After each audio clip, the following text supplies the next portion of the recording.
Hello everyone, मेरा नाम है कौस्तुभ चौक से और आप लोग देख रहे हैं हमारा YouTube channel everything about health care को। आज की इस वीडियो में हम लोग बात करने जा रहे हैं लिक्विड मेडिकल ऑक्सीजन के बारे में।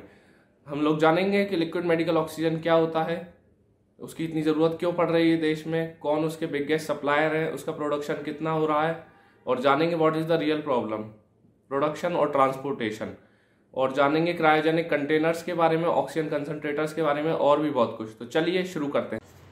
What is LMO? LMO stands for liquid medical oxygen. ये प्योरेस्ट फॉर्म होता है ऑक्सीजन का, इसमें 99.5% तक प्योर ऑक्सीजन होती है और इसकी ज़रूरत उन पेशेंट्स को पड़ती है जिनको लंग्स से रिलेटेड, सांस से रिलेटेड कोई बीमारियां हैं उन्हें। अब जानते हैं what is the reason for this high demand. High demand के पीछे रीज़न क्या है?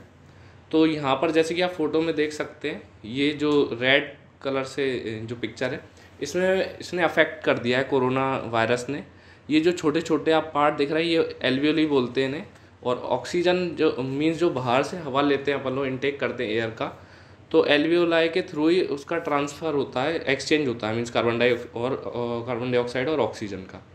तो ये जो आप देख रहे हैं अफेक्टेड, ये कोरोना वायरस एक फ्लूइड छोड़ देता है और लंग्स मतलब एक तरीके से सॉइलिंग ला देता है और इन्फेक्टेड कर देता है पूरे इन सबको, जिस वजह से हमें सांस लेने में तकलीफ़ होने लगती है। और जब ये फ्लूइड पूरी तरीके से एक तरीके से बर्बाद कर देता है तो फिर हमें एक्सटर्नली चाहिए, बाहर से चाहिए ऑक्सीजन, फिर लंग्स में एक्सचेंज हो ही नहीं पाता। और इसी वजह से इतनी ज़्यादा डिमांड है इस वक्त, क्योंकि ये डायरेक्ट लंग्स पर अटैक कर रहा है जो स्ट्रेन आया नया। अब करेंट ऑक्सीजन प्रोडक्शन के बारे में देखते हैं। तो यहाँ पर सबसे पहले ये रिफाइनरी देख रहे हैं, ये Jamnagar oil refinery, petroleum refinery world की सबसे बड़ी। तो अभी इसमें मॉडिफिकेशन किया गया है और 700 टन पर डे के हिसाब से ऑक्सीजन प्रोड्यूस कर रहे हैं और प्लानिंग है इनकी इसको 1000 टन पर डे के हिसाब तक बढ़ा देना। दूसरे नंबर पर वेदांता, ये बहुत बड़ा ग्रुप है ऑक्सीजन प्रोडक्शन में। 1050 टन का इनका प्लांट है तुत्तीकोडी, तमिलनाडु में। तो ये भी रेगुलर बेस पे सप्लाई कर रहे हैं 1050 टन पर डे के हिसाब से। अब Steel Authority of India Limited SAIL. तो स्टील इंडस्ट्री के बारे में एक इंटरेस्टिंग बात बताएं तो स्टील इंडस्ट्री जितने भी स्टील प्लांट सारे के सारे ऑक्सीजन प्रोड्यूस कर रहे हैं अभी कोरोना के टाइम पे। तो स्टील इंडस्ट्री में एक प्रोसेस होती है, उसको बोलते हैं बेसिक ऑक्सीजन प्रोसेस, और जहाँ भी स्टील बन रही है उसमें वो इस्तेमाल की जाती है, मतलब जो रॉ मटेरियल रहता है उससे स्टील बनाना, तो उसमें कार्बन का अमाउंट कम करने के लिए बेसिक ऑक्सीजन प्रोसेस में ऑक्सीजन की ज़रूरत पड़ती है। तो अभी वो सारी ऑक्सीजन जहाँ जहाँ रिक्वायर्ड है वहाँ डाइवर्ट कर दी गई है। जैसे कि आप देख सकते हैं जिंदल स्टील और Tata Steel, Jindal Steel 900 tonne per day के हिसाब से प्रोड्यूस कर रहे हैं और टाटा स्टील भी 300 टन पर डे।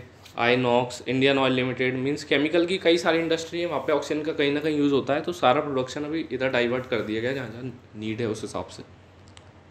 बात आती है कि what is the bigger problem, production और ट्रांसपोर्टेशन। तो इस वक्त देश में ऑक्सीजन की डिमांड है approximately 8000 metric tonnes per day और प्रोडक्शन उससे ज़्यादा ही है। और इससे पहले हम लोग एक बात जान लें कि जब आउटब्रेक हुआ था इस डिसीज़ का 2020 में, तब डिमांड थी 700 मेट्रिक टन्स पर डे, और जब हमारा प्रोडक्शन जब भी काफ़ी था 5-6 हज़ार टन पर डे, इसलिए सबको लगा कि अभी कोई ज़रूरत नहीं है और इस हिसाब से प्लांट भी ज़्यादा नहीं बढ़ाएगा। तो अब मेन बात आती है कि मेन दिक्कत ट्रांसपोर्टेशन में। सबसे पहली बात, हमारे पास क्रायोजेनिक कंटेनर्स जिसमें ऑक्सीजन सप्लाई होती है उसकी बहुत कमी है, लगभग 10% है जितनी डिमांड है उसकी, और टाइम बहुत लग रहा है ट्रांसपोर्टेशन में। What are cryogenic containers? तो क्रायोजेनिक कंटेनर्स होते हैं डबल वॉल्ड वेसल्स, 2 दीवारें होती हैं, इसमें अंदर वाली स्टेनलेस स्टील की होती है और बाहर वाली कार्बन स्टील की, और 2 वॉल्ड चाहिए ऑक्सीजन, नाइट्रोजन, इन जैसी गैसेस के लिए, क्योंकि ये बहुत लो टेम्परेचर -183 के आसपास, और प्रेशर भी काफ़ी हाई रहता है। तो नॉर्मल अगर मटेरियल जो और गैसेस के लिए इस्तेमाल करते हैं वो क्रैक हो जाएगा, इतने हाई प्रेशर और इतने लो टेम्परेचर। क्रायोजेनिक कंटेनर्स की बहुत कमी है हमारे देश में इस वक्त, क्योंकि इतनी कभी ज़रूरत ही नहीं पड़ी। टाटा ग्रुप ने 24 क्रायोजेनिक कंटेनर इंपोर्ट किए हैं फॉरेन कंट्रीज से। सिमिलरली आईटीसी ने भी 24 क्रायोजेनिक कंटेनर इंपोर्ट कर रहे हैं जिनकी कैपेसिटी 20 टन है। और क्रायोजेनिक कंटेनर्स की मेन समस्या है, नहीं तो बाय रोड भी हम लोग ट्रांसफ़र कर सकते थे, लेकिन इतने कंटेनर्स ही नहीं, इसलिए ट्रेन से कर रहे हैं जिससे ज़्यादा से ज़्यादा जाएँ और वापस आ सकें। तो सप्लाई हो रहा है इनका ट्रेन के थ्रू। एक यहाँ पर एग्जांपल लेते हैं कि एक विशाखापट्टनम से मुंबई तक पहुँचने में एक ट्रेन को 50 घंटे से ज़्यादा लग रहा है। तो मेन दिक्कत यहाँ पे ट्रांसपोर्टेशन की आ रही है, क्योंकि टाइम बहुत लग रहा है। विशाखापट्टनम में कितनी भी ऑक्सीजन हो, लेकिन ट्रेन को कंटेनर्स भी लिमिटेड है और ट्रेन को फिर 2 दिन से ज़्यादा समय लग रहा है जाने में। इसी तरह झारखंड, छत्तीसगढ़ जहाँ भी प्लांट है वहाँ से ले जाई जा रही है जहाँ ज़रूरत है वहाँ पर। अब बात आती है कि जब देश में इतने ज़्यादा प्लेन्स अवेलेबल हैं तो ऑक्सीजन प्लेन के थ्रू क्यों नहीं ले जा सकते। तो ऑक्सीजन को एयरलिफ्ट नहीं किया जा सकता। Why oxygen can't be airlifted. अब सब लोगों को लग रहा होगा कि यहाँ पर फोटो में दिख रहा है ऑक्सीजन एयरलिफ्ट कर रहे हैं और अपन बोल रहे हैं कि ऑक्सीजन एयरलिफ्ट नहीं कर सकते। तो जो एक क्रायोजेनिक कंटेनर यहाँ पे जो ट्रक लोड हो रहा है 20 टन का है लगभग, इसमें ये खाली है, इसमें ऑक्सीजन नहीं है। ऑक्सीजन का इतना लो टेम्परेचर है और इतना हाई प्रेशर, तो उसको एयर के थ्रू नहीं ले जा सकते क्योंकि हवा में प्रेशर अलग रहता है, वहाँ पे ब्लास्ट हो सकता है, इसलिए एयर के थ्रू नहीं कर सकते। हाँ, पर एयरफोर्स ने ये आइडिया निकाला कि कम से कम अगर भरा वाला ट्रांसफ़र नहीं कर सकते तो खाली तो ले जाएं, जिससे कि काफ़ी समय बच सके। एयरफोर्स को 3 से 4 घंटे लगते हैं मैक्सिमम खाली को लोड करके और जहाँ ले जाना है वहाँ पहुँचाने में। और अगर ऑक्सीजन एयर के थ्रू ट्रांसफ़र कर सकते तो सारी प्रॉब्लम ख़त्म हो जाती। हमारे पास कई सारे सुपरसोनिक एयर जेट्स हैं, मुश्किल से 5 से 6 घंटे में देश के किसी भी कोने में हम लोग ऑक्सीजन ट्रांसफ़र कर सकते थे, लेकिन अभी ऐसा पॉसिबल नहीं है। तो गवर्नमेंट क्रायोजेनिक कंटेनर्स को कोशिश कर रही जहाँ से भी ला सके। सिंगापुर से 4 मंगाए अभी इंडियन एयरफोर्स के थ्रू। अब बात करते हैं ऑक्सीजन कंसनट्रेटर्स की। तो ऑक्सीजन कंसनट्रेटर एक डिवाइस होता है जो बाहर की नेचुरल एयर है उससे ऑक्सीजन बनाता है, क्योंकि नेचुरल एयर में 21% तक ऑक्सीजन रहती है, तो ये कंसनट्रेट करके उसको कन्वर्ट कर देता है ऑक्सीजन में। अब बात आती है how are concentrators different from oxygen cylinders and LMO।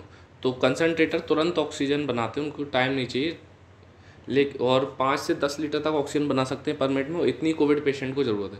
लेकिन अगर कोई पेशेंट सीरियस है वेंटिलेटर पे तो उसको चाहिए 40 से 50 लीटर पर मिनट, और तब ऑक्सीजन कंसनट्रेटर काम नहीं आएगा, तब एडिशनल ऑक्सीजन सिलेंडर्स ही काम आते हैं।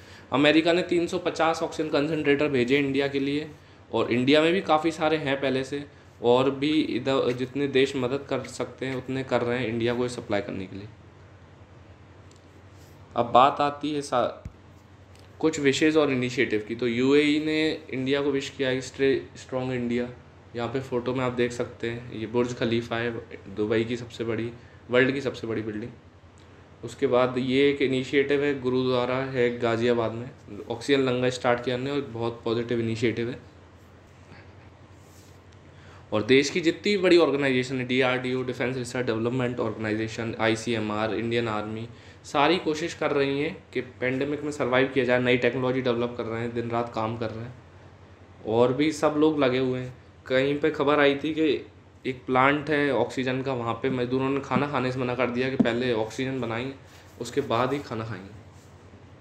एंड में मैं कहना चाहूँगा कि बेहिसाबी ना करिए, इमरजेंसी ना हो जब तक घर से बाहर ना निकलिए, मास्क लगाइए और कोरोना से खुद को बचाइए। अगर वीडियो पसंद आया है तो लाइक कीजिए, चैनल को सब्सक्राइब कीजिए और बेल आइकन को दबाइए नए अपडेट्स के लिए, और इस वीडियो को ज़्यादा से ज़्यादा शेयर कीजिए ताकि सभी तक कंप्लीट इन्फॉर्मेशन पहुँच सके।